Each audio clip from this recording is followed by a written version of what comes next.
예, 여러분 반갑습니다. 어반입니다. 오늘 이야기는 조금 시시콜콜한 이야기, 작곡에 대한 이야기를 한번 해보려고 합니다. 작곡가가 버는 돈, 작곡가가 돈을 얼마나 버나, 작곡가가 멜론 차트 1위를 하면 돈을 과연 얼마나 벌까, 여기에 대한 이야기를 해보려고 하는데, 우선은 좀 작곡이다 보니까 이게 좀 감이 좀 잘 안 잡히는 것 같아. 뭐, 내 유튜브에서 직업에 대한 이야기들은 은근히 많이 했잖아. 뭐 대기업 생산직으로 들어가면 얼마를 벌고, 공무원 같은 경우도 예를 들어 9급에서 시작을 했다가, 한 이제 10년 정도 해서 7급 찍으면 한 그래도 한 300은 넘어가거든. 그때부터 괜찮아진단 말이야. 그래서 뭐 그런 식으로 얘기를 좀 많이 했지. 뭐 현대차는 대충 뭐 이제 얼마 어느 정도 벌고 그리고 가장 연봉이 높은 거는 정유화학 쪽이고 뭐 대충 이게 좀 다양한 이야기가 나왔는데 작곡 쪽은 조금 더 감이 안 잡히는 것 같아. 그래서 마냥 생각하기에 일단은 음악이니까 돈을 벌기 무지하게 힘들 거다. 약간 그런 생각을 드는데 근데 그 굉장히 좁은 피라미드에서 끝까지 올라간 사람 멜론 차트 1위까지 올라가면 과연 얼마를 벌까 이게 조금 궁금하잖아. 그래서 오늘은 이걸 주제로 또 장황한 이야기, 블라블라를 한번 이야기를 해보려고 합니다. 요게 펜코의 비교적 최신에 올라왔거든요. 2024년 4월 10일에 올라온 글인데, 작곡가가 멜론 차트 1위 하면 버는 수익으로 올라온 거야. 그래서 남자가 그냥 제가 본 번도만 말씀드리자면 이렇게 얘기를 하면서 이 사람이 누구냐면 김승수라는 사람이라고 하더라고. JYP에서 8년 정도 근무했다고 하는데, 저희 방에도 JYP에서 일했던 분이 계십니다. JYP에서 일했던 분이 철용인 중에 한 분이 계시거든. 그래서 그분은 이제 트와이스랑 그리고 그 있지까지 작업을 같이 하신 분이죠. 아마 이분 아실 것 같아. 아마 물어보면 누군지 알 것 같은데. 근데 이 사람이 김승수 씨라고 생각보다 나이가 되게 젊습니다. 1993년생입니다. 그리고 학력은 동아방송대 싱어송라이터 중퇴를 했고 참고로 동아방송 예술대는 실용음악가 중에 약간 좀 음악이나 이런 쪽으로 좀 생각보다 되게 명문가라고 볼 수 있어. 대표적인 사람이 당신 날 찾지 말고 떠나 안 너야마 이정이라고 있었는데 나름 센 학교입니다. 그래서 요 학교 나왔는데 중퇴를 했고 항상 예능 쪽은 뭐라 그럴까 중퇴한 애들이 더 잘 나가는 희한한 그런 게 있잖아, 그치? 그래서 JYP에 있었고 데뷔를 2015년 어머님이 누구니로 데뷔를 했는데 근데 곡 작업을 엄청 많이 했더라고. 엄청 많이 했어.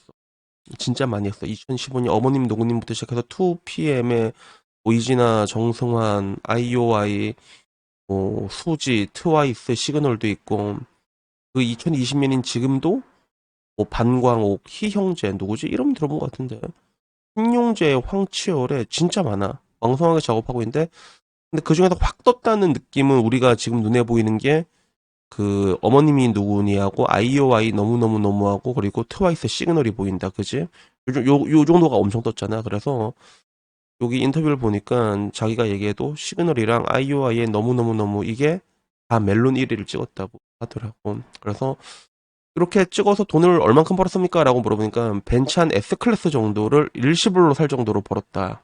이렇게 얘기를 하더라고. 그래서 어떻게 보면 이게 딱 1위 찍어가지고 약간 일시금으로 들어온 건가? 뭐 어떤 느낌인지 모르겠어. 그래서 맨 처음에 한 2억 정도가 들어왔다는데, 근데 돈이 한 번에 들어오고, 그 다음에 매달 또 얼마씩 꼽히는 거, 매달 저작권료가. 근데 또 그게 또 몇천만 원씩 있더라고. 그래서, 결국에는 그 차트가 오래 머물면 돈이 계속 나오는 그래서 그런 관점에서 대한민국에서는 그 벚꽃 연금 좀비로 받아먹고 있는 장범준이 벚꽃 엔딩 하나로 50억이 넘게 벌었다고 하더라고. 벚꽃님 그거 하나로 50억이 넘게 벌었다고 하거든요. 예. 그리고 같은 관점에서 보면 머라이어 캐리의 All I Want Christmas for You 얼마 되면 나온 노래 있잖아. I don't want a white Christmas 이거 있잖아. 몇백억을 벌었을까 상상이 좀 잘 안 돼 그거는. 야, 그지? 확실히 뭔가 뭐 피라미드가 좁은 만큼 작곡적으로는 성공하면 엄청나게 돈을 많이 벌다. 이런 이야기를 하는데 마지막엔 그 얘기 하더라고. 최근에는 좀 멜론 1위 쪽으로 부진하다라고 얘기하면서 요즘 뉴진스가 너무 잘 나가서 그렇다. 자기가 뉴진스랑 좀 연이 없다라고 하는데 뉴진스는 250이 노래를 다 썼거든. 250. 그래서 이 사람이 뉴진스 좋은 노래는 다 이 사람이 썼다 보면. 그래서 대표적으로 딱 그 어텐션이랑 하이보이 디또 난 뒷도어 노래가 진짜 좋더라고. 아, 다 좋았어. 하이보이부터. 하이보이. 그거 다 좋았는데, 다 똑같은 사람이 쓴 거야. 250이 사람. 이 사람이 지금 이제 말 많은 그, 어도어 레이블의 메인 프로듀서라고 하더라고. 그래서, 이 사람도 한서대학교 실용음악과 학사라고 하는데, 한서대는 어디지? 좀 처음 들어보는데? 뭐, 여튼간에 뭐, 그 음악한 사람들 대학이랑 별로 의미가 없어. 내가 보기에는 별로 의미가 없는데. 근데 지금 이 이호공 같은 경우도 돈을 오질나게 많이 벌고 있지 않을까? 뭐 그런 생각이 들더라고. 그래서 추가적으로 좀 이게 여담으로 얘기를 하자면 그 제 방에도 그 JYP에서 일했던 분이 계신다고 했잖아. 그래서 그분한테 좀 이런저런 이야기를 많이 들었거든. 그래서 그분 얘기 들으면 박진영이랑 일하면 진짜 개빡돈다. 진영이랑 일하면 개빡돈대 진짜. 근데 그 진영이 형 일하는 너무 많더라고. 그 인터넷 뒤져보면 사람이 되게 민감해 일할 때. 민감한데 막 노래 그거밖에 못 부르고 개같이 갈고다가 나중에 야 밥 먹고 다시 촬영하자 그러는데 밥 먹고 다시 레코딩하면 그러면 다 그래 왜 이렇게 잘하냐고 갑자기 사람이 밥 먹고 너무 관대해진다고 약간 그런 이야기들도 있고 그리고 그분 얘기 들어보면 일단 뭐 지금 현재 상황 봤을 때 JYP의 소녀가장 같은 게 현재는 트와이스잖아. JYP의 소녀가장이 트와이스라고 볼 수 있고 그 이전에는 수지가 소녀가장이었는데 되게 안타깝게도 3세대 아이돌 싸움에 3세대라고 해야 되나? 아이돌 싸움에서는 JYP가 좀 많이 밀렸잖아, 지금. 뭐 예를 들어 SM에는 에스파가 있잖아. 카리나가 있고. 그리고 사실상 지금은 뉴진스의 시대라고 볼 수 있지. 물론 그 뉴진스도 지금 이제 그 민도광이 때문에 어떻게 될지는 모르겠지만. 근데 그 둘이 이렇게 먹고 있는데 JYP에서 나왔던 애 이번에 가장 마지막에 나왔던 애가 엠믹스잖아. 엠믹스는 상대적으로 후광을 잘 못 받고 있잖아. 그래서 이번 3세대에서는 JYP가 밀린 거 아니에요라고 얘기했는데 근데 그분이 좀 안타까운 게 뭐냐면 JYP에서 만든 애들 중에서 가장 완전체에 가까운 애들이 엠믹스다 이 얘기를 하더라고. 그래서 그런가. 그래서 나는 잘 뭐 별 신경도 안 쓰고 있었는데 근데 내가 보고 있던 애들 중에서 엠믹스가 있어서 쇼츠 보는데 여자가 너무 재밌어가지고 걔드립도 잘 치고 내가 봤던 애가 오혜원이라고 있거든. 근데 걔 알고 보니까 걔가 엠믹스.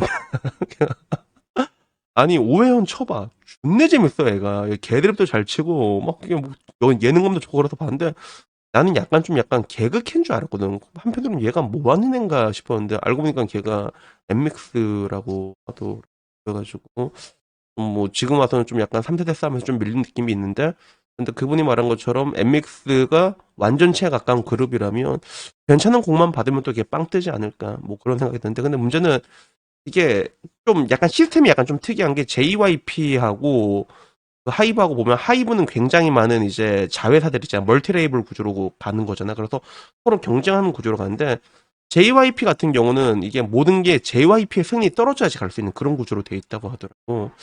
근데 이제 요즘 보면 이제 그 진영이 형이 약간 좀 감을 조금씩 잃어가고 있는 것 같아가지고 그래서 그런 건가? 내가 보기에는 이럴 때는 그냥 좀 감 좋은 사람들 있잖아. 그냥 따지고 보면 유진스 같은 경우도 민두광이가 기깔나게 뽑은 건 맞단 말이야, 실질적으로. 그래서 그런 사람한테 좀 정권을 주고 이제 진영이 형도 좀 일선에서 물러날 때가 된 게 아닌가.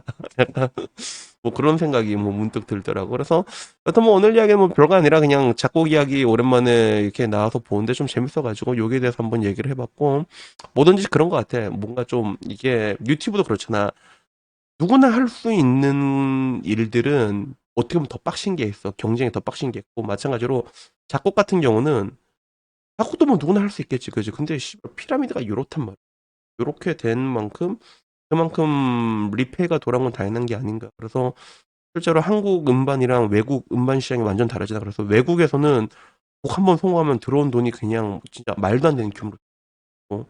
그래서 그때 언뜻 본 거 있어. 그 JYP하고 방시혁이 나와가지고 막 이런저런 얘기하는데 야, 곡 하나만 뜨면 우리 끝이라고 끝이라고 외국에서 그 얘기했던 기억이 언뜻 나거든. 그래서 뭐든지 인생이란 건 기본적으로 하이 리스크 하이 리턴이 아닌가 뭐 그런 생각이 들더라고요. 그래서 여튼 뭐 오늘은 그냥 가볍게 한번 얘기 한번 후려봤고 다음엔 뭐 조금 더 재밌는 이야기 있으면 그걸로 찾아뵙도록 하겠습니다.